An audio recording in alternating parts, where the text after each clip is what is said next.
Hablar ya en estos momentos de mi infancia es como volver a traer a la mente una bandada de mariposas que hace siglos dejaron sus alas esparcidas por mundos extraños, que no regresan, mundos abstractos, mitológicos, como son la vida de los artistas que fueron desenfrenados, llenos de problemas, de desórdenes internos, pero que al fin y al cabo tenemos una salvación, un paraíso, que es la obra, un tabernáculo, una custodia, una medalla, que quedan latentes como perdón, como reivindicación en un mundo tan extraño y tan absurdo como es la humanidad, que siempre está dispuesta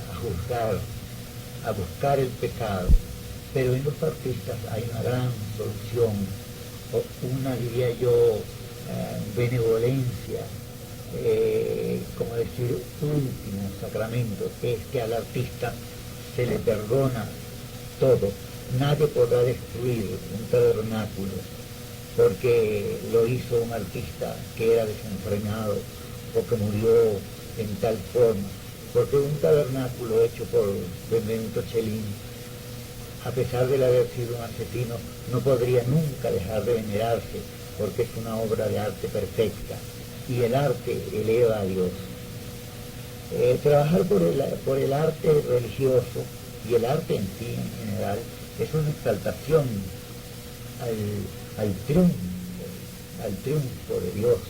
Es como recordar aquella parte del Evangelio, cuando María Magdalena, que tenía 7 demonios, llega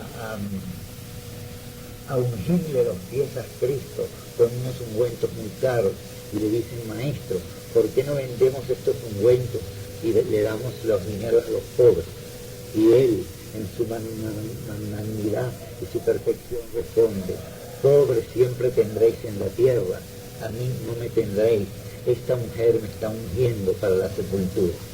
Diría yo también que las obras de arte, cuando encierran un contenido, están hechas con amor, con esplendor, y para ornato de una ciudad y de Dios, son parte de un evangelio y de algo que hay que recordar.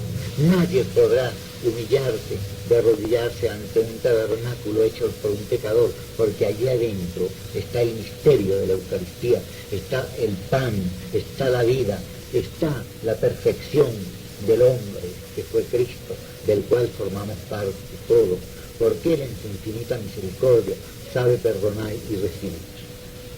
Estos son los recuerdos más latentes que yo tengo de mi infancia. De una infancia, como dije al principio, llena de mariposas abstractas, porque en realidad era una infancia pobre, pero en la que yo me valí de buscar las cosas válidas, que no me canso de recordar las personas queridas que me fueran, Eudocia Martina, María de Sáiz Carrillo, Filomena Quevedo y tantas otras personas que me formaron para un compromiso histórico con mi pueblo, el cual yo estoy satisfecho. Esa infancia me llevó a crear y haber dejado una obra, bien hayan sido en plata, en las obras de la iglesia, inclinándome valerosamente, con valor, a escribir, porque yo no soy escritor y no era mi oficio, pero yo traté de salvar una serie de personajes y de lo cual yo estoy completamente satisfecho. Allá transcurrí mi vida de artista, que pasó en Venezuela con exposiciones más o menos de cierto nivel. Me voy a Roma y en Roma hubo un gran encuentro en mi vida, que fue con el Papa Pablo VI. Cuando el Papa Pablo VI me preguntó si yo cumplía con los preceptos de la Iglesia, entre esos ir a misa los domingos, yo le comuniqué que no. Entonces él me dice que yo, siendo artista, si en mi pueblo había una iglesia que valiera la pena y en la cual se pudiesen colocar obras de arte, yo le respondí que sí, que yo tenía en mi pueblo una iglesia amplia, luminosa, con unas campanas armónicas, con unos vitrales muy hermosos, con un espacio extraordinario, y le prometí empezar a crear nuevas cosas. Entonces pensé en crear una medalla que encerrara los nombres de las personas que me habían servido de estímulo en la infancia, y la titulé Medalla de la Gloria, en la que aparece un tributo mío y en reconocimiento a las personas que ahí se pueden leer. Entre ellas están Olga de Berti, que fue una de las primeras inmigrantes que llegaron aquí, que hizo una labor social. Después aparece el nombre del Monseñor Pacheco, de Guadalupe Román, el padre José Isaías Sánchez, de una gran trayectoria, y Luis Sáez como poeta, porque en realidad nosotros no hemos tenido estos grandes talentos, porque los caracheros hemos sido muy desorientados en poner en orden las cosas. Yo creo que uno de los primeros carachenses que puso los puntos sobre las IES y que, como dije antes, hizo un esfuerzo para inclinarse, para venir cargando pesos cada vez hasta los últimos momentos de fuera una piedra, una cruz destartalada, fue Rodolfo Minumbó, porque yo puse las placas históricas que me pude salvar, traté de fundar un museo, todo eso son cosas que encierran un gran contenido. La medalla de la gloria encierra también pues la coronación de la Virgen, porque la copatrona de Carache es la Virgen de la Asunción. Abajo aparece una figurita masculina, danzarina, que es como la de un adolescente. En aquellos tiempos yo estaba joven y yo diría que aquello fue un autorretrato de mi juventud. Hubo un chiste muy simpático porque aquí había un señor llamado Michel Lucena que era muy piadoso o muy fanático, no sé cuál fue el tema. Al ponerse esa medalla de la gloria, esa figurita es un desnudo. Cuentan que él llegó con una mandarria o con un martillo y le dio un golpe en las partes genitales para que aquello no fuese tan escandaloso según él en su fanatismo. Y narraba él después que se había puesto esa medalla de la gloria en la iglesia, él veía pasar frente al altar mayor un cordero echando candela por los cachos.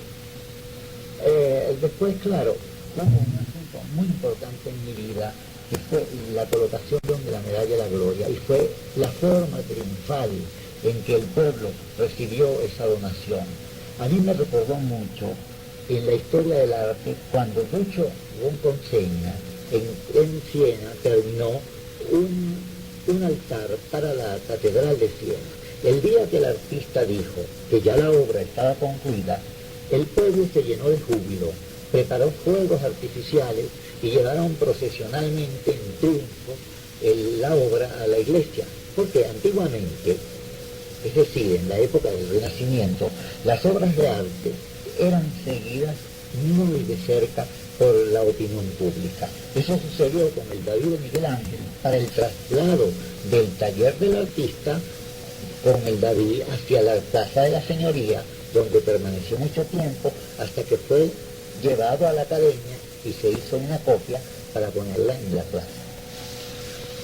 Volviendo al caso del entusiasmo del pueblo, yo recuerdo mucho que una señora muy pobre dijo un día: yo no tengo nada para colaborar para la ceremonia en homenaje al hijo del catire dirigido, pero tengo estos 4 huevos que pusieron las gallinas y estos sirven para las tortas. A mí aquello me sirvió de una lección tan grande y me sirvió como un estímulo de vida. Entonces me comprometí conmigo mismo a seguir trabajando, porque ya yo había tenido una experiencia, y fue en el año 70 que yo hice un discurso en homenaje a Carache y fue editado por el Ministerio de Educación, y aquello fue recibido con mucho entusiasmo también. Quiere decir, entusiasmo por una parte, pero lucha por otra, porque yo tuve que tener una gran tenacidad para combatir una serie de opiniones en que se quería destruir mi obra, porque se decía: este está loco, ¿qué quiere hacer este? y está ahora metiéndose a orador, está metiéndose a redentor sin tener cruz, aunque la cruz la tengo. La cruz es la del final, la cruz es la perenne que lleva a todo ser humano, porque no puede haber cruz sin Cristo. Sucesivamente vinieron los otros libros, pero yo no sé si tú me quieres hacer alguna pregunta. Bueno, no, en sí, o sea, ¿cómo te recibió la comunidad definitivamente cuando tú trajiste tus primeras obras después de haber salido tan lejos y haber triunfado, pues, fuera de eso? Con mucho estímulo, como te digo, por ciertas partes, porque habían personas que no entendieron el arte, no entendían el arte moderno y sin embargo otorgaron. Sobre todo la gente humilde otorgó la donación. Hubo 2 o 3 personas, prácticamente inclusive hasta de mi misma familia, que sí tuvieron una especie como de celos o de egoísmo para aceptar la realidad de lo que se iba a presentar. Yo creo que presentían todo un destino semi-triunfal, semi-trágico, de compromiso histórico, nacía en el seno de un familiar que había sido creado para tal, porque como nombré antes una mujer llamada Eudocia Marquina, un día en esta casa me arrodilló ante un altar que llamaban el oratorio y me hizo jurar una serie de cosas. Ya todo eso lo narro yo en mis memorias infantiles, en el monólogo. Y me hizo jurar que yo tenía que hacer algo grande por el pueblo. Que mire, en la familia han sido tanta gente borracha, hemos tenido locos, porque los Marquinas son médicos y locos y de todo. Pero usted tiene que comprender y tener un compromiso. Y delante de San Juan Bautista, me arrodilló aquí en esta casa, porque a San Juan Bautista lo traían 15 días antes de la fiesta, porque aquí eran las esclavas y aquí era donde se le arreglaban todos los adornos. Entonces, delante de San Juan Bautista, me convirtió un vasallo para hacer algo importante. No fue nada importante en realidad, porque lo que yo he hecho no es una gran cosa. Eso lo puede hacer cualquiera. Lo único que yo me he creado un pequeño compromiso histórico, que es lo único que yo llevo a la tumba. Es decir, haber dejado testimonio de un pequeño peregrinaje por un pueblo hermoso. Un pueblo lleno de leyendas, de calles empedradas, de esas famosas bandadas de mariposas que no me abandonan ni en el momento de la agonía. Y aquellas bellezas de casas con sus matas de manzana, con sus duraznos, con sus matas de cayena, aquel esplendor de aquellas mujeres tan dedicadas al esplendor, al boato de la religiosidad, porque había una cierta religiosidad y la vida era completamente diferente, había una gran colaboración, sabíamos crear la armonía para que esa armonía sirviera de tono a la vida. Se puede decir que, o sea, tu infancia, tu educación fue lo que influyó para que tu obra sea tan místico, religiosa, o sea, sea más dirigida a lo religioso que a lo común, pues.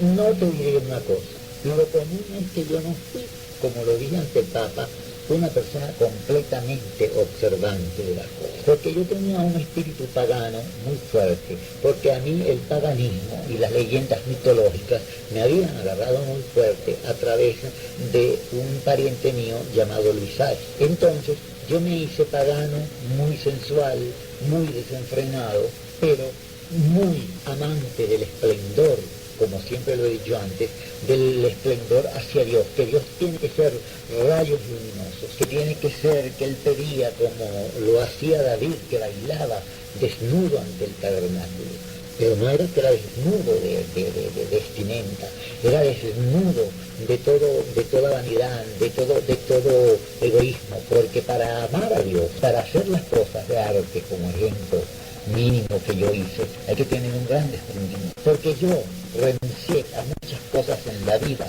para hacer las pequeñas cosas que yo hice para la iglesia de Caracas, porque esas obras hoy en día costarían mucho dinero. Yo renuncié a cosas de satisfacción de la Carmen, por ejemplo, porque decía, no, yo voy a poner una placa, y la placa va así, y mentalmente yo construía, la custodia va a llevar el Padre Eterno arriba, el soporte va a ser la Inmaculada Concepción, que ya la Inmaculada Concepción ya lleva el Hijo en el seno, que unas esmeraldas que no de mucho valor, yo en vez de utilizarlas o venderlas, yo las aplicaba a una custodia que se iba a llamar Custodia para los Días Solemnes de Carache. Entonces es una obra de arte que queda como testimonio, como elogio al triunfo del pan, al triunfo de la Eucaristía, a la donación de Jesús, al quedar en un misterio en la tierra, como es el decir, tomar y comer, este es mi carne, tomar y beber, este es mi sangre. Entonces, esos son míos, que yo me los llevo, eso me limpia mi de cualquier pecado, creo yo. Tú tuviste tu hijo, Mucho dinero, cuando $17,000, tenías iniciado. 12,000 bolívares por dinero. Yo me quisiera que había nacido de renuncias porque, como dices, que ya había nacido de renuncias porque, como dices, o por ejemplo, cuando un concurso para una etapa de San Juan Bautista de la Salle, se fundó un concurso que el premio en aquella época eran 12,000 bolívares. En 1959, 12,000 bolívares era mucho dinero. Bueno, yo me gané el premio, pero a mí me quisieron hacer modificar la obra. Y yo, que ya había nacido de renuncias porque, como dice Job, desnudo salí del vientre de mi madre y desnudo tornaré a él, yo dije, no me interesan esos 12,000 bolívares y renuncié a los 12,000 bolívares y se estalló una polémica que ha sido una de las polémicas artísticas más largas de aquellos tiempos. A raíz de eso yo me fui a Roma, de esa polémica, pero la polémica me lanzó a la fama, o aparentemente no seguiría yo una fama, porque yo fui muy acatado en aquel tiempo, tanto por la cultura, por el cuerpo diplomático, por los publicistas, por una serie de cosas, tanto que a raíz de esto, después a mí se me declaró Reño Tolina, entre otros, una serie de personas me dijo, vamos a reconocerte, y ya yo siendo un hombre maduro, me nombraron joven del año en reconocimiento a lo que yo había hecho en plena juventud. Total que ese premio de la Salle fue muy importante, pues. Hoy en día ese boceto se perderá en el mundo, está en Roma. No se sabe qué sucede con mi otra gran colección de arte, qué pasa. Hay demasiadas obras repartidas en el país y fuera de aquí, obras tuyas. Sí. ¿Podrías hablarnos de alguna de ellas? Es que hay tantas, pero para mí las de más amor son las de Carache.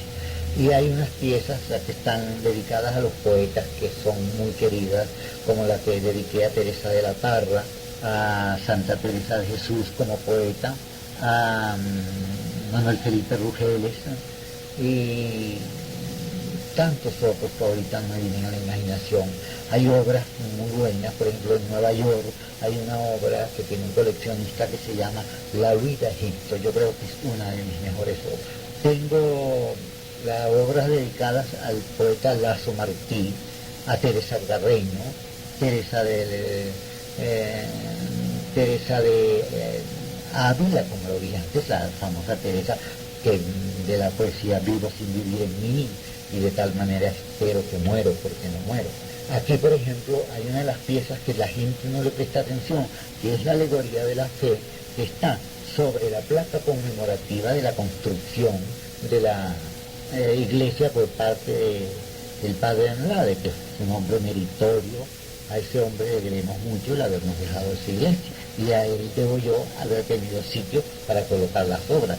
Esa obra de la alegoría de la fe es una muy simbólica. La cara es cóncava, porque la fe es ciega, y tiene en la mano la cruz, el Evangelio y el Espíritu Santo. De las otras obras que hay en la iglesia está el triunfo del nombre de Jesús, que fue hecho en 1975, Año Santo. Aparece el monograma de Jesús contorneado de los 4 elementos, el fuego, el aire, la tierra y el agua.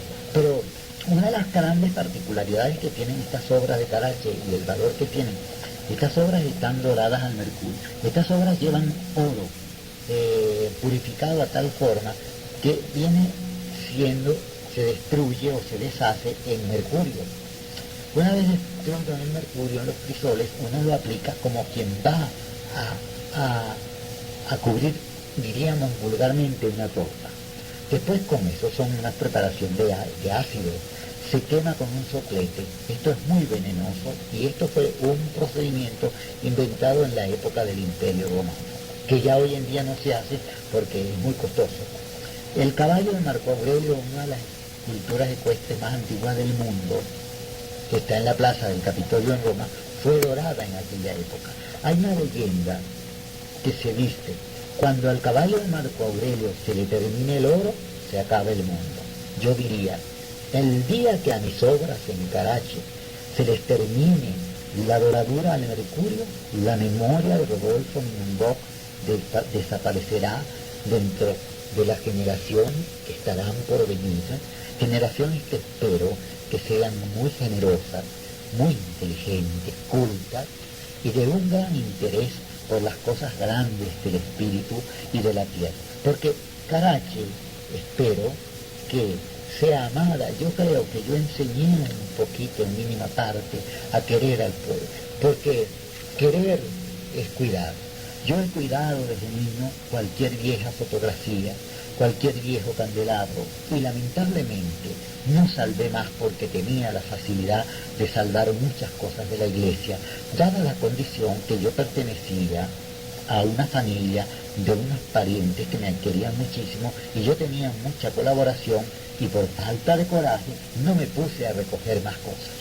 Así que totalmente lo puedo asegurar, y que esto sirva de testimonio, que todo cuanto yo tengo que he recogido es pertenencia del pueblo.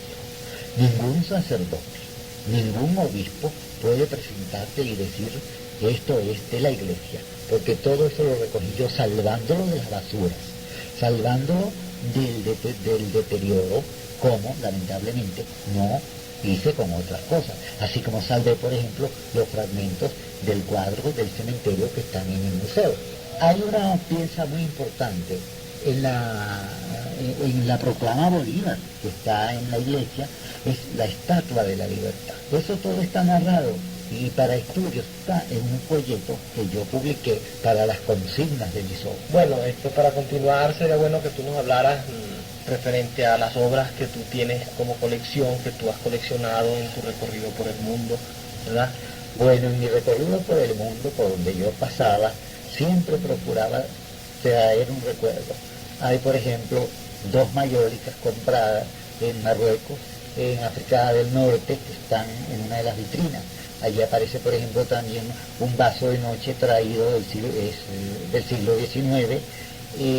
Aparece, por ejemplo, ahí hay una cosa sin numerar, que parece una palomita, pero era el antiguo badajo de una de las antiguas campanas que tocaban los Te Deum y los actos solemnes en Karachi. Allí se consiguen fragmentos del Imperio Romano, como son fragmentos de capiteles, un pequeño fragmento de un sarcófago romano, mayólicas, llaves, cerraduras, todo cuanto yo iba recoleccionando. Hay unos santos también, de Valor, Inmaculada Concepción, pero son muchos objetos, son cosas que quedan ahí sin catalogar. Lamentablemente no hubo el chance de haberse uno dedicado con tiempo a ir poniendo todo en orden, como era lógico, porque uno va dejando tiempo al tiempo, y no debería de ser así. También la poca colaboración para esos casos. Pero yo creo que eso para el pueblo significa mucho, y mi voluntad es hasta lo último de que aquello así los tengan encerrados. El pueblo ha demostrado que no es pueblo, porque el pueblo no se ha metido absolutamente con nada. Por ejemplo, con los cuadros de la Capilla del Santísimo, que lo constituye un fragmento del cuadro del cementerio, y un San Francisco de finales del siglo XVII de escuela napolitana, que mi voluntad es que siempre estén en la Capilla del Santísimo. Creo que lo cuidan ahí. Otra cosa muy importante para mí es, porque de eso si no hay catálogo, es hablar del altar del Santísimo Sacramento. El altar del Santísimo Sacramento está constituido por un obelisco de casi 5 metros de alto, cubierto de mármol blanco de Carrasco. Tiene arriba, al final, un círculo que es llamado la Gloria, del cual aflora el Espíritu Santo, rodeado de 29 rayos dorados al mercurio, y la paloma, que representa el símbolo incomprensible del Espíritu Santo, está hecha en forma tal que las alas no son plumas, sino banderas al viento, para que hicieran armonía con las obras que están en el pórtico que ese pórtico de la iglesia tiene el título Pórtico Rodolfo Minumbó, que se lo dio el padre Francisco Ligero y Ligero, pero luego por desavenencias entre los sacerdotes vienen las grandes controversias y lo que un sacerdote hace, el otro no lo aprueba. Pasa como con los gobiernos, pero ese pórtico, el título es Rodolfo Minumbó, y no lo digo por vanidad, que me interesa a mí, es un pórtico. Ya cuando uno llega a la realidad de la vida, todo, en resumidas cuentas, ya no es sino polvo de olvido. Es polvo de olvidar para uno mismo, pero no para los demás. Los demás les queda la hora latente. Ese obispo tiene, lamentablemente, un Padre Eterno que representa el tiempo, es como una vieja tortura. Y digo lamentablemente porque es muy pequeño, porque el presupuesto varió y yo no lo pude hacer del tamaño que era 3 veces mayor. El Padre Eterno ofrece a Cristo. El Padre Eterno ofrece a Cristo como víctima joven, no crucificado, sino como símbolo sobre una cruz. El Padre Eterno está sobre una esfera que representa el mundo. El sagrario, que está inspirado en el valor de una caja fuerte, donde se debe guardar un tesoro extraordinario, abstracto como es la Eucaristía, tiene los elementos del escudo de Karachi que fueron creados por mí. La caña de azúcar, el bucare y el Agnus Dei como homenaje a San Juan Bautista, que es nuestro patrono. Abajo tiene un ramo de uvas y unas espigas de trigo y un letrero que dice: yo soy el pan de vida. Este trabajo está dedicado a la memoria, como lo dije antes, por haber sido mi guía, de Pablo VI y de un sacerdote extraordinario que pasó por Karachi, el más santo que conocí en estas tierras, que se llamaba José Antonio Sánchez Duque. Hubo un proyecto que lamentablemente no se llevó a efecto, que iba a formar parte de la capilla del Santísimo, y era la lámpara votiva.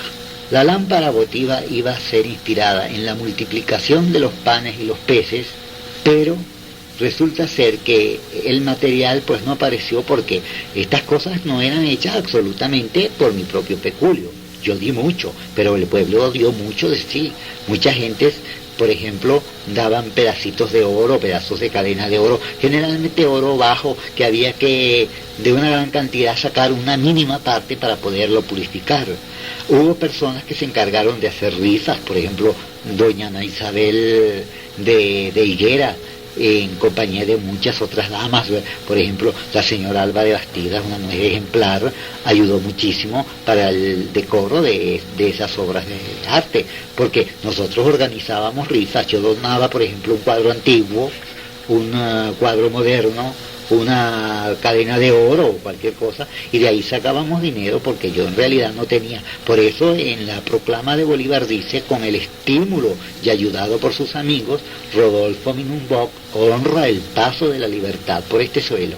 Porque yo puse mi voluntad, pero el pueblo confió en mí, y el pueblo tuvo la fe y la seguridad de que lo que yo les ponía eran unas cosas que estaban puestas por un hombre que les estaba dando apellido, porque yo todo lo firmé. Puede haber un caso o un mínimo toque de vanidad, pero no creo que haya sido el motivo. El motivo era dar legitimidad a las cosas, que dijera: esto lo puso Rodolfo Minumbó. Porque hay el caso de la primera placa que yo puse, la puse en la casa donde existió la antigua casa donde vivió José Gil Fortul, y lo puse a nombre de la municipalidad, y la municipalidad no tuvo nada que ver con eso. Después puse en nombre de la colectividad la dedicada a la construcción de la iglesia. Entonces yo dije: no, las cosas no son así, las cosas tienen que tener un padre, tienen que tener una marca de fábrica. Y recordé a Miguel Ángel Buonarroti cuando Minumbó, le dije con toda seguridad: de hoy en adelante en todo va a poner Rodolfo Minumbó donó, Rodolfo Minumbó ofrenda. Y si esto es un pecado, le pido perdón a la posteridad, pero fue hecho así por una inspiración. Puede ser también cosa de raza, que los marquines hemos sido muy salidos, porque yo fui formado para esa eventualidad, digo yo, porque puede haber sido un destino tan extraño como el mío, tenía que encerrar una serie de cosas. Al final, como lo he dicho a través de la cinta, el perdón, la valorización de las obras, vendrán dentro de las generaciones futuras hombres generosos que reivindican el nombre del artista y dicen, sí, bueno, el artista era esto, era lo otro, tuvo tal fin, tuvo el otro, pero nos dejó un legado. Y yo creo que uno de los legados bellos, como he dicho, están las cosas escritas. Por ejemplo, la Carta a Bolívar, yo considero que fue una bonita intención, una magnanimidad de querer salvar al pueblo de un delito que se le acusa, como es el realismo. Yo creo que Carache es un gran pueblo, y hay que salvarlo, buscando que las leyendas se concreticen. Yo creo que Carache, con su amable libertad, no puede haber juzgado mal a ciertas y determinados grandes hombres.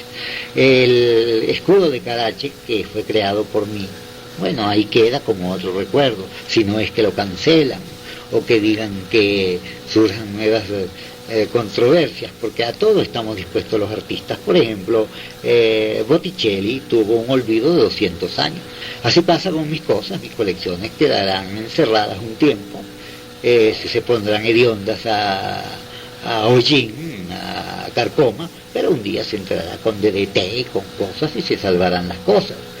Que espero que algunos, los espíritus de aquella casa, protejan esas obras, porque son un tesoro. Para Carache es un tesoro, un museo de esa pequeña magnitud, pero que tiene obras de valor. Tiene piezas etruscas, tiene piezas precolombinas recogidas por tantos lugares, 2 piezas de Panamá, de Costa Rica, de Colombia, de Chibor. De aquí hay 2 piezas muy bonitas conseguidas en las cuevas del Campanario, que afortunadamente esas sí quedan catalogadas porque hubo un pequeño catálogo de numeración y todavía se salvan algunos números.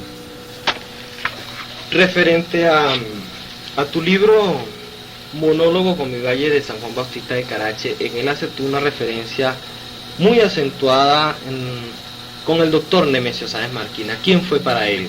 Queremos saber algo de eso. Nemesio Sáenz Marquina era un hombre muy correcto, era mi pariente y era un hombre que llevó una vida muy ejemplar y quiso mucho a Carache.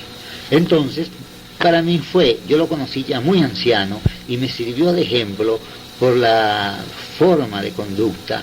Fue además el primer muerto que vi yo en mi infancia, lo vi en la agonía, lo vi en la intimidad del encuentro con la muerte, y como tuvo tanta influencia en la familia, en mi mente quedó grabado como un modelo. Por eso yo le he escrito varias cosas en las cuales aparece, lo resalto, porque generalmente el monólogo nació como un recuerdo familiar, en el cual entraron muchísimos personajes del pueblo y muchas costumbres. Se dijo en un principio que yo había escrito el monólogo por vanidad para escribir de la familia, pero yo en realidad yo no tengo la culpa que en mi familia hayan habido personajes como Nemesio Sáenz, Luis Sáenz, el padre Graterol, Reyes Marquina, mi misma abuela y cantidades de artistas y de personas honorables como, por ejemplo, doña María de Sáenz Carrillo, Eudocia Sáenz, Inés Sáenz, y enumerar tanto no me es fácil. Fueron personas que en realidad pues forjaron, crees tú, y es así, pues una imagen de Carache, toda una cultura, ¿verdad? Y tú prácticamente pues te inspiraste en ello, referente a Guadalupe Román Colmenares, que también... Porque Guadalupe Román Colmenares fue la maestra de muchas generaciones, entonces era un mito, y al ser un mito entraba en mi mente. A mí me interesaba era rescatar los mitos, como podía rescatar el mito de Blanca Luna, que fue una mujer joven, que era tipo de tus habilidades, una escultora primitiva, pero que enseñó a mi abuela a ser santos. Y habiendo enseñado a mi abuela a ser santos, aprendí yo a tener una deuda con Blanca Luna, porque si yo soy escultor, mi abuelita me enseñó a hacer escultura. Reyes Marquina, que lo tenían por adivino, pues fue una leyenda, y a mí me decían, este va a ser tonto como Reyes Marquina. Cuando yo estaba niño, un día se me ocurrió escribir una poesía y la maestra me regañó, me rompió la hoja del cuaderno y dijo: vos vas a ser bobo como Reyes Martín. ¿Y qué poeta vas a ser? Resulta que al final, cuando ya yo me sentí libre, ya había vencido los complejos, pude escribir, y hasta escribir poesía, mal hecha, pero la escribí. Me aparecen muchos familiares míos, mi tío Sebastián, que era un personaje, además eran personas que tenían una cierta presencia, porque en ese tiempo la gente era como con una cierta majestad, no sé por qué, si era la pobreza o la austeridad de aquellos tiempos que les daba una cierta categoría. Francisca Betancourt, con una elegancia que aparece con su escuelita de San José de Miquimú, eran como unas representaciones teatrales. También había el caso de la fotografía. Yo desde niño traté de recolectar fotos y las fotos me orientaron, se fueron metiendo en mi memoria. Tanto que muchas veces ahora estoy así como cuando la gente desanda y se me representan fotografías del pasado. El entierro, por ejemplo, de Lola Ponte en ese libro es de una belleza de 100 años de soledad. Aparece el padre Graterol con su poesía: no llores más, amor del pecho mío, madre del alma, viejecita buena, breve es la ausencia, calma ya tu pena, yo volveré para el siguiente hastío. Era un sacerdote de hábitos ligeros, pero formó un personaje en mi familia y por lo cual yo lo tuve que querer, que respetar, y no lo iba a representar como un santo, como es el caso del padre Sánchez Duque. Ramón Ponce formó parte de mi vida, era un escultor, el doctor Quevedo Viloria, la estatua modelada por José Juan Rodríguez para la plaza, que fue la que conocí, una estatua en tierra cocida, el Choco Eleazar con sus cocos tallados, lo vi. Aparece en el monólogo Eudocia, tan extraordinariamente que me guiaba. Aparece mi cuadra, mi papá, doña Olga, aparece la familia Román. Es todo un monólogo. Y este libro, hay que resaltar, se le debe al general Balmore Higuera, porque el general Balmore Higuera estuvo de director de las publicaciones del Ministerio de la Defensa. Entonces, cuando él estaba en dejar el cargo, dijo: me voy de esta oficina y no he podido hacer nada por Carache, porque por Carache no hay quien escriba. Entonces yo me fui a Roma y en 2 meses le mandaba por correo las partes fragmentadas del monólogo, y él lo corrigió, tanto que está hecho escondida. El libro lo tenían que hacer escondida y tiene unos saltos de página debido a que los obreros trabajaban escondidas porque ya estaban investigando el trabajo, y si encontraban que se estaba haciendo un trabajo que no pertenecía al Ministerio de la Defensa, lo podían sancionar. Entonces el libro fue un libro clandestino. Aparece Gregoriana Fernández, que es una mujer meritoria. Esa mujer dedicó toda su vida a enseñar el catecismo. Ella le decía a todos: mis alumnos eucarísticos. Y ahí hay una de las ironías más grandes de la vida que a mí me han herido. Cuando Gregoriana Fernández murió, una mujer que había hecho tanto por la publicidad de Dios en la tierra y por la gloria de todas estas cosas, murió tan pobre y tan abandonada que no había ni quien la metiera en la urna. Y así pasa, porque nosotros, los que hemos hecho algo, a veces nos vamos en silencio, tal vez nos tiran un pétalo de rosa encima, pero ¿qué importa? Si al final de la jornada todo da lo mismo, todo cabe en el diminuto, hórrido abismo donde se anudan serpentinos los sesos. Después es la memoria. Uno diría recuerdos para olvidar, pero no hay recuerdos para olvidar. Hay procesiones que se quedan internas, como digo yo.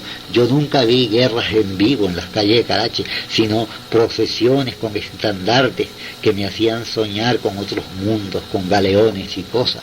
Elogio a las imágenes de Carache, que son bellas, la estatua de San Juan Bautista, esta cantidad de cosas. Referente a este libro este folleto, no es un libro, es un folleto. Tipo carta. Tipo carta, sí. O sea, ¿qué te inspiró a hacer en realidad esta carta dirigida a Bolívar? En el año bicentenario de Bolívar, yo estaba almorzando en un restaurante con el director de acervo histórico de la Nación. Cuando yo salí del restaurante, iba pasando un carachero Y yo le presenté, este es un paisano mío. Ah, me dice, este es también de allá, de la tierra de realista, donde no querían a Bolívar. Entonces yo le contesté, le dije, no, nosotros no es que no quisimos a Bolívar, esas son leyendas infundadas.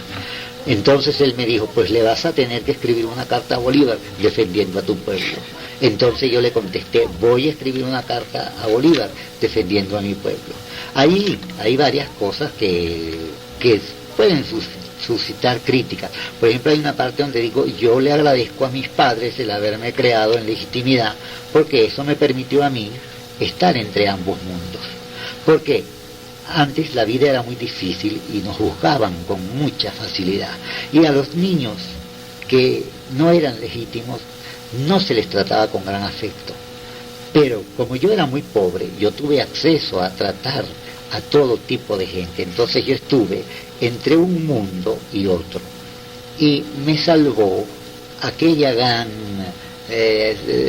diría yo, aquella gran deseo o especie de sensibilidad que yo tenía para captar todo. Yo fui como un cronista, todo se me fue quedando grabado en el tiempo. Eso sí, todo me costó caro. Caro porque yo tuve lágrimas internas, muchos problemas internos, porque de la parte infantil yo las cosas amargas casi no las recordé, para dejar la parte poética, porque no hay que ser tan lamentador de las circunstancias. Bueno, aquí tienes un pequeño libro, ¿verdad? Elegías y recuerdos de tránsito en el tiempo. Aquí es donde tú te destacas prácticamente con tus poemas, ¿verdad? Y que son escritos en los diferentes lugares del mundo, sí. Hay uno escrito en la isla griega de Patmos, donde Juan Evangelista escribió el Apocalipsis, y está dedicado a Juan Montaña. Juan Montaña fue un personaje que a mí me causó mucha admiración por la bandera de San Juan, por las obras que yo conocí que hizo. Para mí era un gran artista, y murió leproso, casi diría yo como en un degredo dentro de su casa, y eso me hizo quererlo y llamarlo y decirle. Él tenía unos lentes oscuros porque casi no veía, tras los vidrios ahumados, porque dice y le digo allá, recordándolo justamente en la cueva donde San Juan Evangelista escribe el Apocalipsis, yo lo recuerdo y le digo, esta cabeza mía que ya entrega su memoria al viento de la nada, te saluda, hermano Juan Montaña. En el crisol de la soledad que quema alas de mariposas universales, vas conmigo en el reencuentro del mundo. Te alzas sobre las indiferencias primitivas y el dolor y el aislamiento de tus últimos días.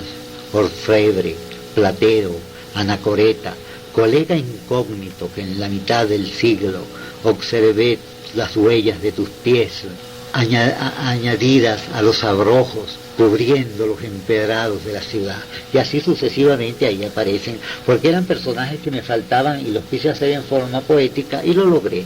Al padre Sánchez Romero, que fue uno de los primeros golpes en mi infancia, donde digo, este año los poetas desde un nuevo paraíso me saludan, y pienso en ti, Francisco Sánchez Romero, porque eres admisible en calidad simbólica, en el tenue matiz de los recuerdos de la infancia, donde aprendí a llorar con la solemnidad que puede fabricar un responso estructural y metafísico. Volúmenes, perfiles, trazos, huellas, el retrato portátil y desvaído en el que cabes con tu sotana llena de pájaros secretos, eso que solo los niños pobres de mi generación, de quienes éramos un sinnúmero con una profunda tristeza en la mirada, solíamos ver. Porque no había para nosotros fantasía en la distancia, ni televisión, ni retroceso en el tiempo para reconstruir las cosas anteriores a esta era, cuando los torsos completamente desnudos eran venerados como maravillas del mundo, pues hasta ese entonces la consubstanciabilidad del pan y del vino no estaban al alcance del hombre. En este libro también le escribes pues a tu papá, a Virgilio Benítez Benítez, y queremos saber pues, o sea, qué significó para ti, cómo influyó. Mi papá fue un personaje extraordinario. Era un hombre que parecía que había tomado azogue. era eléctrico, era bohemio, era desinteresado, era sensual, tenía un desorden interior en la vida que no lo demostraba porque era un hombre completamente hecho de carne. Yo creo que la parte carnal y el escándalo de mi vida yo lo debo a esa sensualidad que él me infundió. Tenía también un tema que yo pertenecía al mundo, porque él decía, lo que yo no hice, lo tienes que hacer, lo tienes que hacer. Y así desde el momento de mi nacimiento, que fue tan difícil, él me fue creando en esa forma, como dentro de un mito y dentro de una magia, porque mi papá a los 7 años me llevó al río y con el ombligo que lo había guardado hasta ese entonces, lo tiró al río para que yo fuese más allá de límites secretos donde él no había podido llegar. Y a veces me decía, si uno pudiese tumbar ese cerro de Mupí y ampliar el panorama de Karachi, eran cosas simbólicas que yo fui tomando y cosas metafísicas. Él me decía, mijo, usted no es de Karachi, usted es del mundo. Y cuando yo venía y me estaba un mes, me decía, mijo, váyase, porque ya aquí usted no puede estar. Muy bien. ¿Tienes otros personajes en este libro, como el general Pablo Morillo, que le escribes algo? ¿También te inspiró? ¿Qué te inspiró Pablo Morillo? A mí me inspira de Pablo Morillo la injusticia que se tiene a ciertos elementos. Pablo Morillo fue un hombre extraordinario, era hijo de labradores, un hombre que llegó a brillar por luz propia y que estaba cumpliendo una misión de guerra, de argot de guerra, y entonces él tenía que hacer lo que tenía que hacer, pero en el armisticio, el hombre fuerte del armisticio es el general Pablo Morillo, tanto que él es el de la iniciativa de agarrar la piedra y decir consagremos este lugar como un lugar sagrado donde se firma el amor a la paz. Pablo Morillo es un hombre, y yo no soy realista porque lo demuestro en la carta a Bolívar, pero yo admiro que entre los grandes huéspedes que ha tenido Karachi y que ha honrado este suelo, está Pablo Morillo. Por eso yo lo saludo y le digo, me alzo y me comprometo contigo, general Pablo Morillo, para salvarte del olvido, de los hierros retorcidos, de tantas cantidades de cosas, porque hay documentación de que Pablo Morillo fue un personaje hasta los últimos años de su vida de una gran integridad. Que él haya tenido que por razones bélicas sacrificar ciertos elementos como al sabio Caldas y no sé a cuántos más, son problemas bélicos, como pueden pasar con Bolívar, con los problemas internos con Piar, con los problemas de etcétera, etcétera, que son cosas políticas de orden militar que nosotros tenemos que perdonar. Además, uno tiene que juzgar las cosas por su condición. Pablo Morillo trajo a Karachi un cierto prestigio, porque cuando Pablo Morillo llegó a Karachi, ya Karachi tendría en la leyenda marcado el realismo, porque cuando el obispo Hernández Milanés pasó por Karachi, que era cuando la rebelión que entró Miranda por Coro, Morillo no pensaba llegar a Karachi, no pensaba, entonces Morillo no tiene nada que ver con el realismo.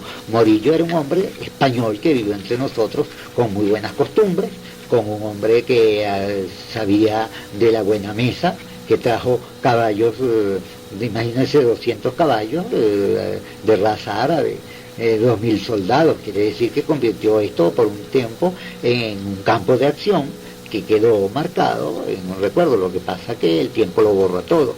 Referente a tu nombre artístico, Minumbo, ¿de dónde proviene? ¿Por qué lo Mi tomas? nombre viene del río. Yo trabajaba en una comedia, entonces me iban a pedir una fotografía para que saliese en el periódico, y yo le dije al director, no, si mi familia no sabe que yo estoy haciendo esto, y yo no puedo salir con mi nombre Benítez en este periódico. Me dijo, vamos a ponerte un seudónimo. Y me dice, ¿qué seudónimo te pones? Me voy a poner el nombre del río de Karachi, pero lo abrevié en cosa de 5 minutos. En vez de que le quité todas aquellas X y lo dejé un poco así como los incas, poniéndole la C, Minumbok. Y entonces me pregunté, ¿y qué nombre te pones? El que tú quieras. Me puso Rodolfo. Entonces yo me encariñé con ese seudónimo, y cuando me fui a inscribir a la Escuela de Artes Plásticas, me inscribí con Ciro Benítez, pero en el primer concurso que participé recordé el seudónimo y tuve la suerte de que el seudónimo Rodolfo Minumboca calara un poco, tanto que ha calado el nombre Minumboca que ya la gente al río no lo llaman como lo llamaban antiguamente, ya le dicen el río Minumboca. No hubo un choque cuando tú sales de Carache, ¿verdad? Que eres un joven de pueblo, ¿verdad? Tienes una formación diferente a cuando sales a una ciudad y empiezas a crear ya tu obra. En sí no hay una diferencia entre lo que existía en Carache a nivel cultural que lo que encontraste No, posteriormente. no. Cuando yo salí de Carache, ya yo llevaba una formación ingenua humanística, porque aquí en Carache se hablaba mucho de poesía, y la poesía es un arma que todo lo vence y que te va enriqueciendo. Cuando yo llegué a Caracas siendo un provinciano, me amparé en el recurso de la poesía y leía mucho. Entonces me hice muy amigo de los poetas y empecé a intercalar con ellos, a tomar parte en sus tertulias, y de ahí surgió la gran relación pública que yo tuve para cuando empecé a estudiar artes o a trabajar dentro de las artes, tener la gran colaboración. Por ejemplo, el respaldo en la polémica se debió a la amistad con los periodistas, damas de sociedad, porque yo era muy simpático, yo fui muy querido de las damas de sociedad y formé parte de un mundo. Yo diría que en una época de oro yo participé en una élite social muy extraordinaria. Todos esos homenajes, esos grandes salones se me abrieron, mujeres de gran categoría como Margot Boulton, Alicia Larralde, una mujer llamada Ligia Soltero. Eran mujeres que me invitaban, a mí me llegaban dentro de una gran pobreza a mi casa invitaciones de las embajadas donde te decía honorable señor Rodolfo Mingo, y se me recibió como tal y se me tuvo como un señor. Y si fue en mi vida en Roma, mis amistades fueron premios Nobel, gente muy agradable, mucha vagabundería, mucho de todo, y el que ama el pecado en él perece, y el pecado me llevó y el pecado me consumió. Y digo, bueno, ya el resto, el premio o el castigo, eso depende de la misericordia divina.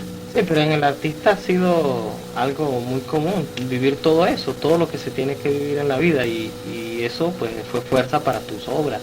Yo creo que sí, como no, y la constancia que tuve, para la tenacidad, para hacer algo, por ejemplo, porque las mismas obras que quedan por el mundo yo creo que tienen su valor, y lo que hice por mi amadísimo, queridísimo, adorado pueblo, eso tiene un premio. Yo te digo, esta es mi ciudad, como lo digo en las poesías ahí de ese libro, dice, en ella me canto y me celebro a mí mismo como el poeta de largas barbas. Es decir, yo soy, fui, soy y seré carachero.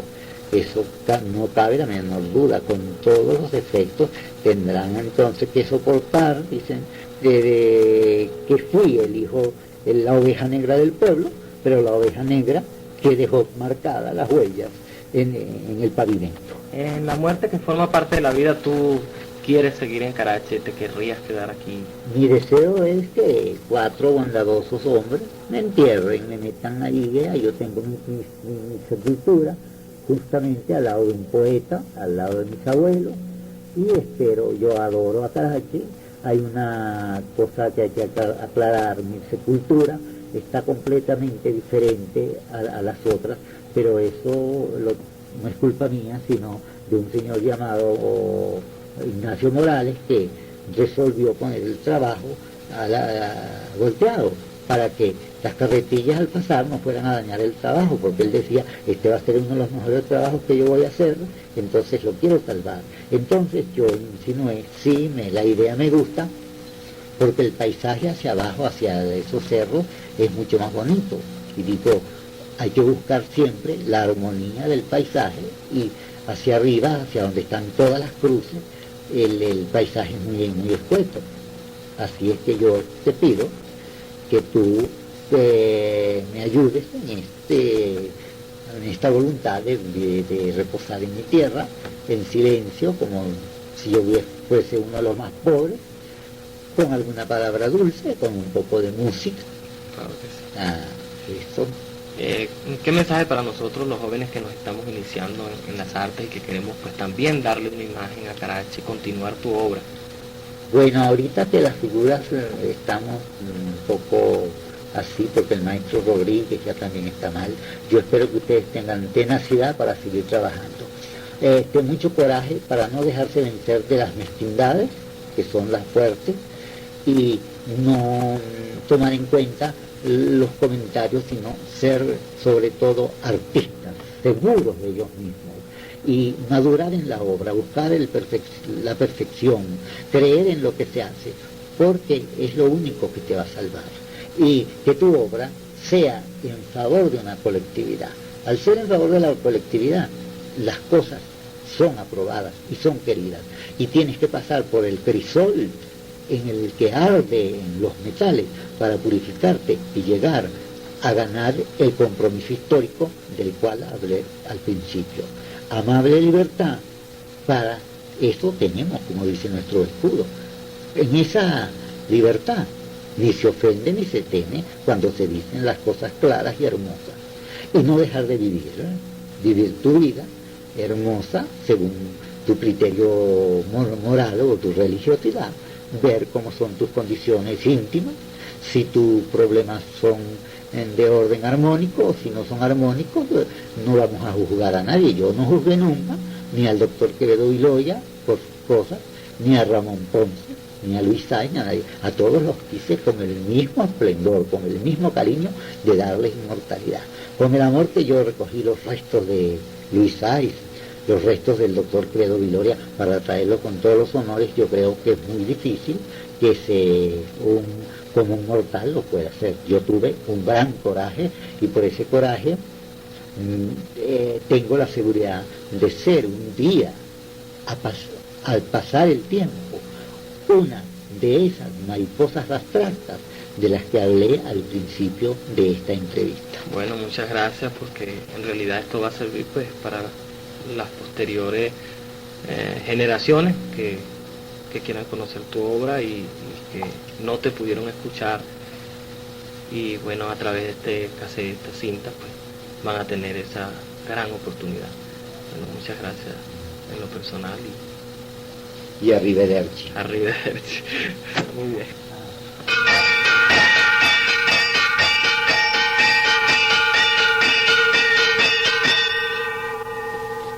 Estas son las campanas entre los recuerdos que he traído del mundo para el barrio de San Antonio, donde yo coloqué un bonito recuerdo al santo, y si es tomado en cuenta, allí dentro de esos bronces quedarán allí latentes.